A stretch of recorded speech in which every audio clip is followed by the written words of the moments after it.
اور وہ اسی کو ڈستا ہے جس کے بل بوتے پہ اس نے دریا کو پار کرنا تھا۔ اب کیا ہوتا ہے؟ وہ اس کو ڈسنا شروع کر دیتا ہے۔ تو ظاہر ہے جب کچھوے کو وہ ڈسے گا تو کچھوا پانی میں اترے گا اپنے بچاؤ کے لیے۔ کچھوا پانی میں اترا۔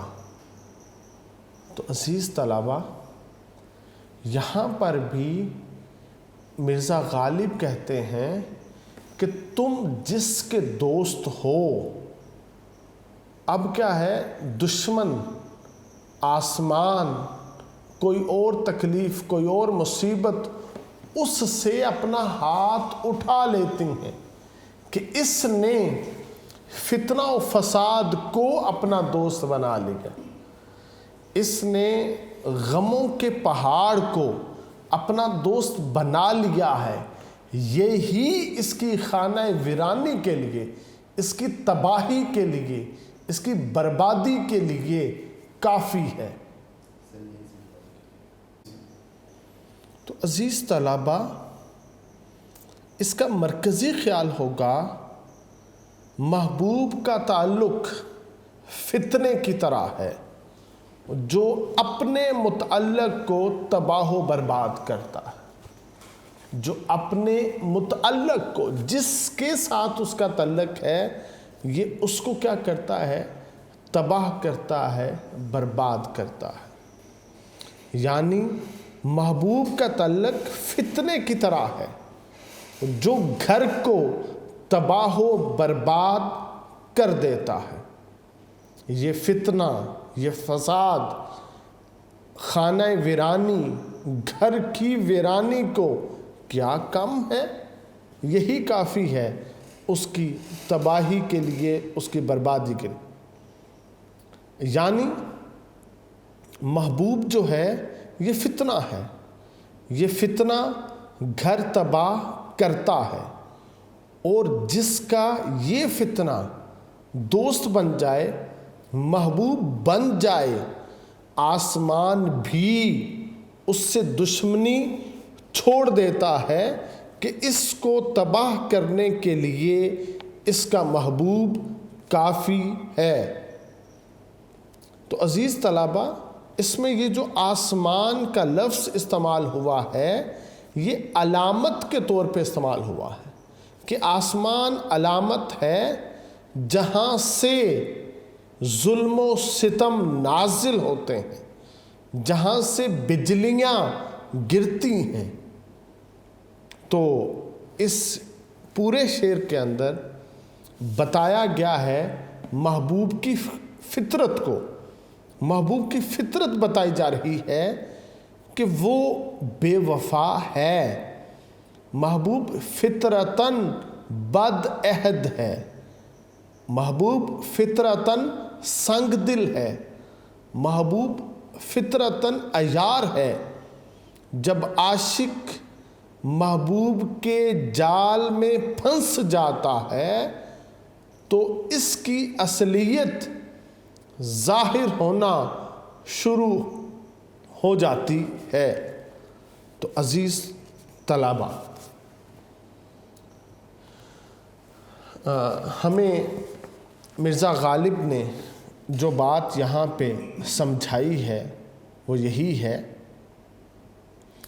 کہ محبوب شروع میں اظہار الفت کرتا ہے جس سے عاشق اس کی محبت میں گرفتار ہو جاتا ہے، جبکہ محبوب فطرتاً بے وفا، بد عہد، سنگ دل ہے۔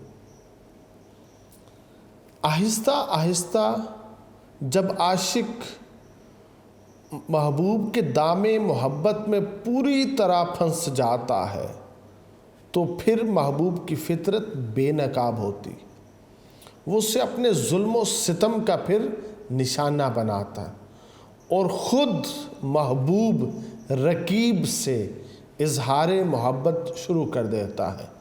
یوں تمام عمر اپنی تقدیر کو رونا عاشق کا شعار ہو جاتا ہے، اور وہ اس عالم گریہ و زاری اور شدت سوز و درد سے تباہ و برباد ہو کر رہ جاتا ہے۔ دشمنی ہم سے کی زمانے نے، پھر شاعر یہ کہتا ہے دشمنی ہم سے کی زمانے میں کہ جفاکار تجھ سا یار کیا۔ تو عزیز طلبہ،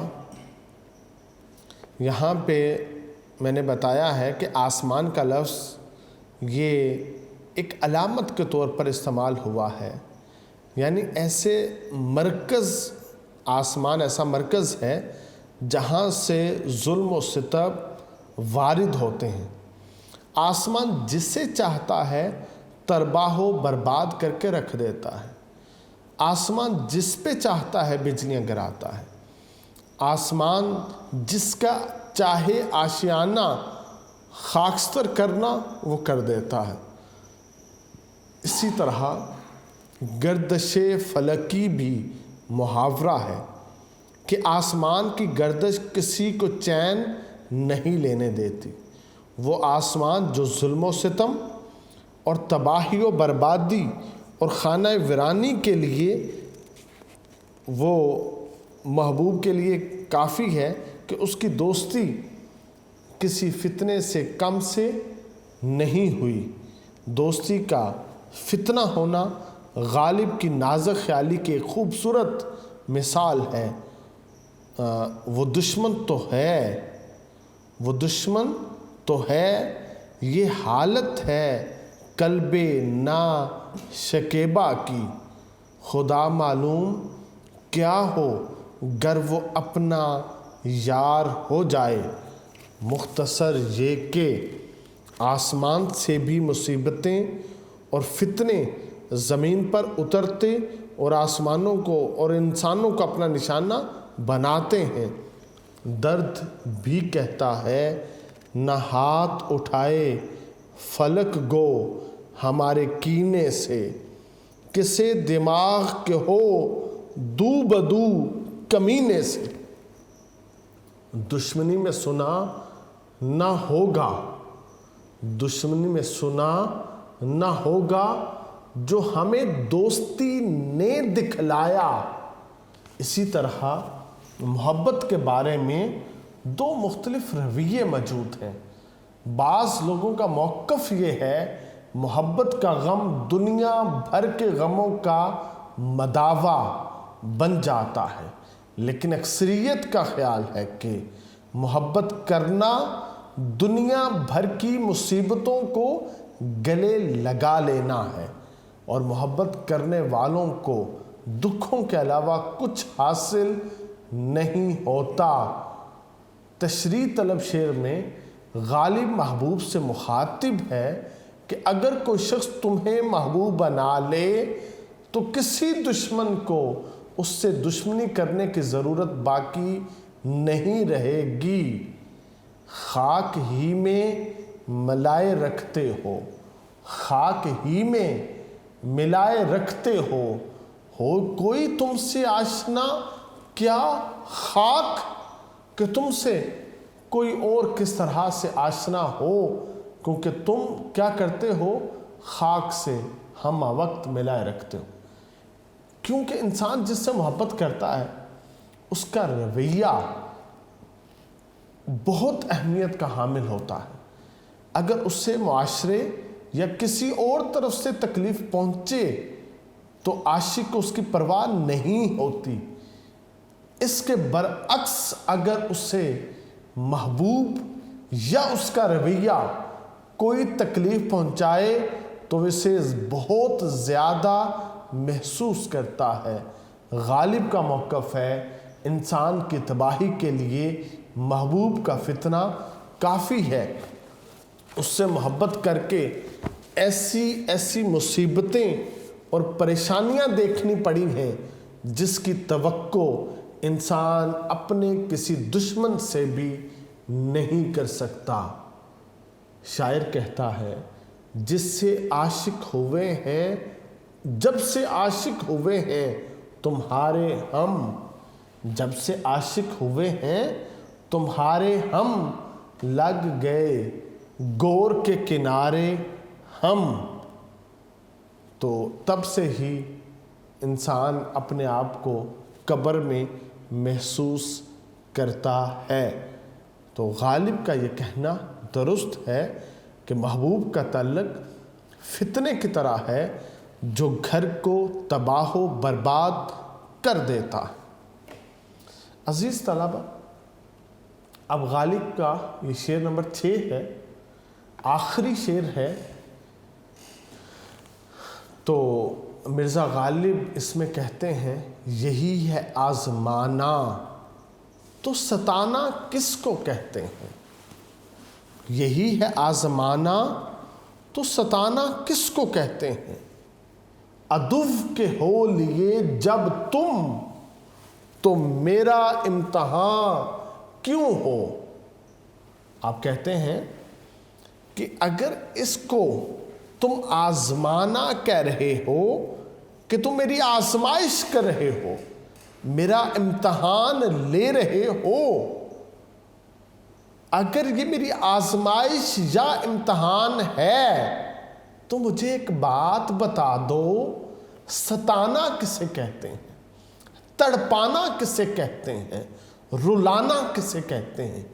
آزمائش اور چیز ہوا کرتی ہے، امتحان کچھ اور ہوا کرتے ہیں۔ کسی کو جلانا، کسی کو تڑپانا، کسی کو ستانا، کسی کو رلانا کچھ اور ہوتا ہے۔ تو کہتے ہیں عدو کے ہو لیے جب تم دشمن کے ہو چکے ہو۔ عدو اردو ادب میں رقیب کے لیے استعمال ہوتا ہے، اس کا لفظی معنی دشمن ہے۔ رقیب کے جب تم ہو چکے ہو تو میرا امتحان کیوں ہو؟ تو پھر میرا امتحان کیوں ہے کہ تم تو رقیب کے جب ہو چکے ہو تو پھر مجھے ستانا، مجھے تڑپانا، مجھے رلانا یہ کیا ہے؟ تو عزیز طلبہ، مرزا غالب اس شعر کے اندر کہتے ہیں، اس کا مرکزی خیال ہے، رقیب سے پیمان وفا باندھنے کے بعد مجھے آزمانا یہ ستانا ہے، یہ تڑپانا ہے۔ اگر تم نے رقیب سے پیمان وفا باندھ لیا ہے تو اب میری آزمائش نہیں ہونی چاہیے۔ میری آزمائش تو تب ہو جب تم صرف میرے ہو، جب تم میرے ہو نہیں، میرے دشمن کے، میرے رقیب کے ہو چکے ہو، تو پھر میری آزمائش یہ کیا ہے؟ تو عزیز طلبہ، مرزا غالب کہتے ہیں کہ اے بے وفا، جب تم نے رقیب سے محبت کے وعدے کر لیے ہیں، اس سے پیمان وفا باندھ لیا ہے، اسے دل میں بسا لیا ہے، تو پھر تم میری محبت کی آزمائش کیوں کر رہے ہو؟ اگر تم کسی کے نہ ہوتے پھر میری محبت کا امتحان لیتے اور رقیبوں کو بھی آزماتے تب بات تھی۔ اب یہ آزمانا نہیں ہے، یہ ستانا ہے، یہ امتحان نہیں ہے، بلکہ ظلم و ستم ہے، کیونکہ میری آزمائش رقیب سے عہد وفا باندھنے سے پہلے ہونی چاہیے تھی۔ رقیب سے عہد وفا باندھنے کے بعد میری آزمائش نہیں ہونی چاہیے تھی۔ یہ غزل کی بیٹا روایت ہے کہ محبوب رقیب کا ہمدم ہوتا ہے، محبت کا ہر انداز رقیب کے لیے وقف ہوتا ہے۔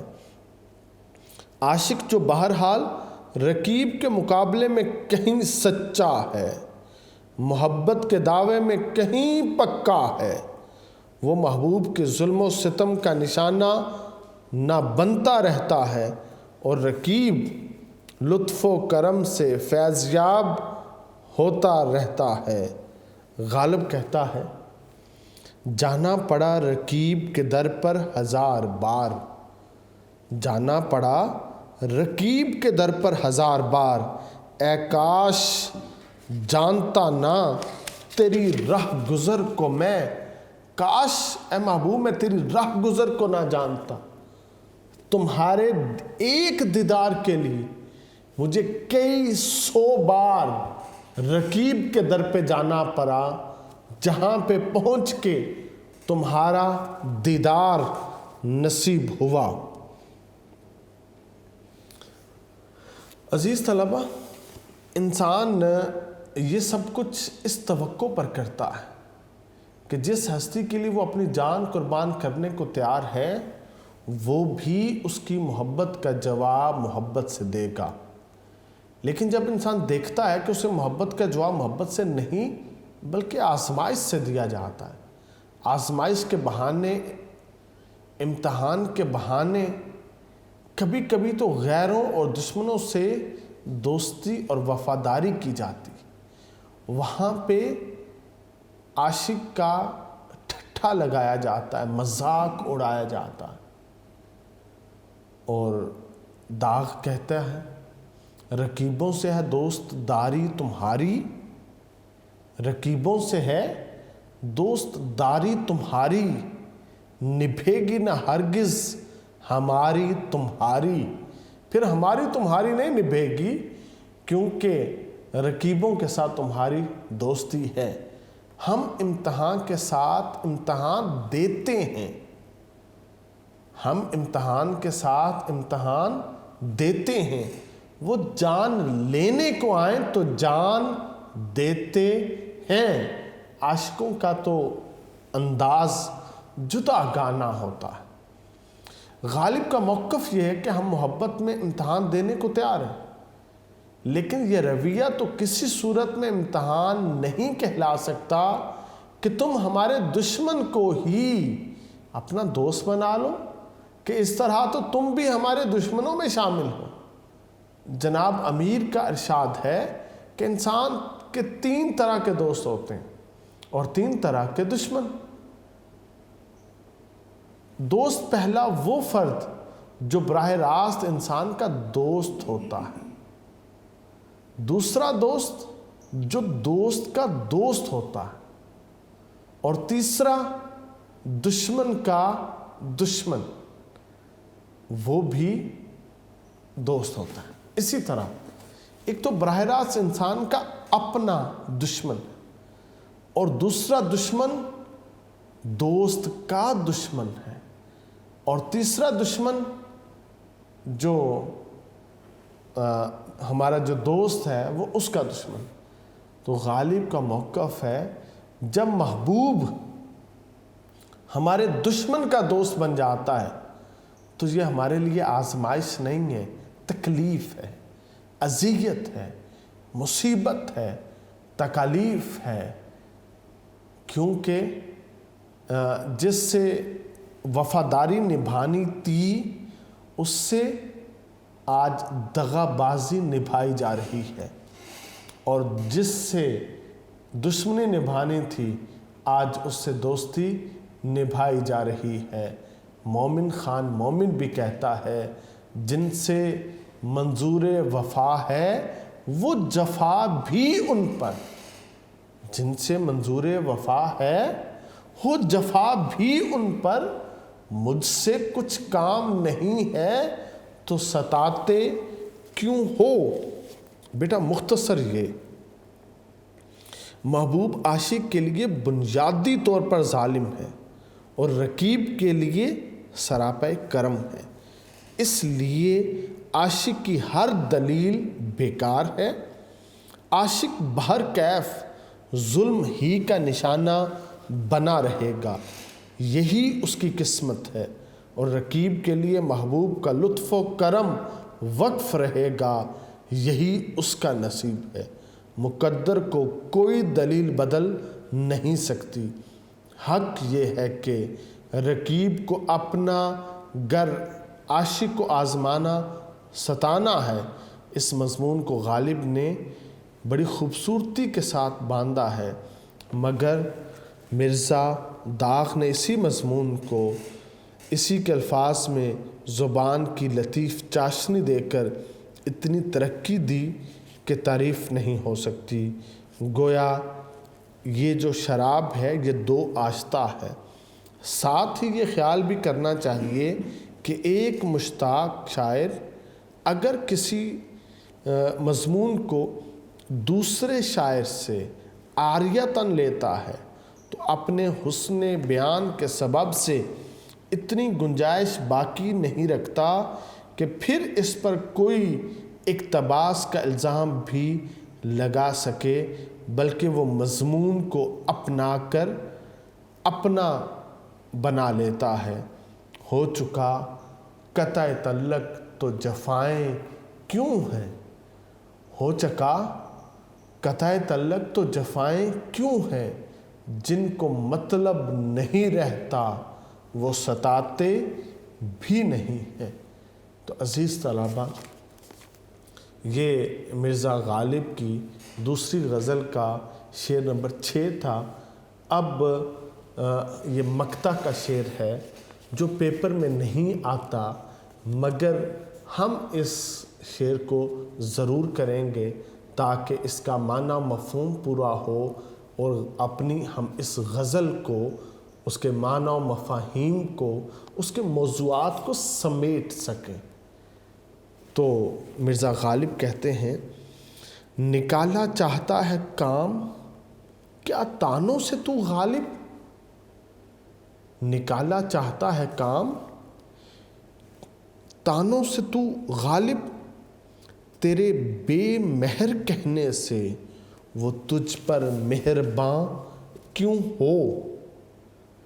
یعنی مرزا غالب کہتے ہیں اپنے آپ کو اشارہ کر کے کہ اے غالب، تو اپنا کام، اپنا پروپیگنڈا، اپنا مقصد تانوں سے حاصل کرنا چاہتا ہے تو یاد رکھ، تیرے بے مہر کہنے سے، تیری بے تکی باتوں سے وہ تجھ پر کبھی مہرباں نہیں ہوگا۔ گویا شاعر یہاں پہ کہتا، اس کا مرکزی خیال ہے کہ محبوب کی بے مہری کا شکوہ ہے کہ محبوب مجھ سے محبت نہیں کرتا، وہ بے مہر ہے، وہ مجھ سے محبت نہیں رکھتا۔ اور آرزو غالب کس کی کرتا ہے؟ وہ مہربانی کی آرزو کرتا ہے کہ میرا محبوب مجھ پہ مہرباں ہو۔ اے غالب، تم محبوب کو بے مہر کہو گے اور تمہارا خیال ہے کہ وہ تانا سن کر فوراً محبوب ہو جائے گا؟ یہ تمہاری خام خیالی ہے، اس کے علاوہ کچھ اور نہیں ہے۔ مختصر یہ کہ محبوب تو ظالم ہے، ظلم کرنا اس کی فطرت ہے، وہ ظالم ہی رہے گا۔ نہ عاشق کے تانوں سے اس کا ظلم محبت میں بدلے گا اور نہ عاشق کی قربانیاں اس کے دل کو بدل سکتی ہیں۔ داغ دہلوی نے بھی اسی موضوع کو اپنے انداز میں کہا ہے، دھمکیاں دیتے ہو تم جذبہ دل کی اے داغ، دھمکیاں دیتے ہو تم جذبہ دل کی اے داغ، بندہ پرور یہ محبت میں حکومت کیسی۔ یعنی اے غالب، کیا تو محبوب کو تانے دے دے کر اپنا مطلب نکالنا چاہتا ہے؟ اس طرح وہ تیرے حسب حال نہیں ہو سکتا۔ تیرے بے مہر کہنے سے بھلا وہ تجھ پر مہرباں کیسے ہوگا؟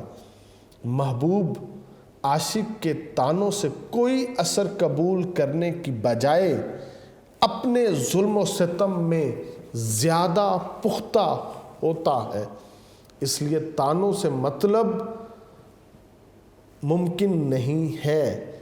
ظالم محبوب کو لطف و کرم پر آمادہ کرنے کے لیے اب کوئی اور ہی طریقہ اپنانا پڑے گا۔ تو عزیز طلباء، مرزا غالب کی یہ جو دوسری غزل تھی یہ اختتام پذیر ہوتی ہے۔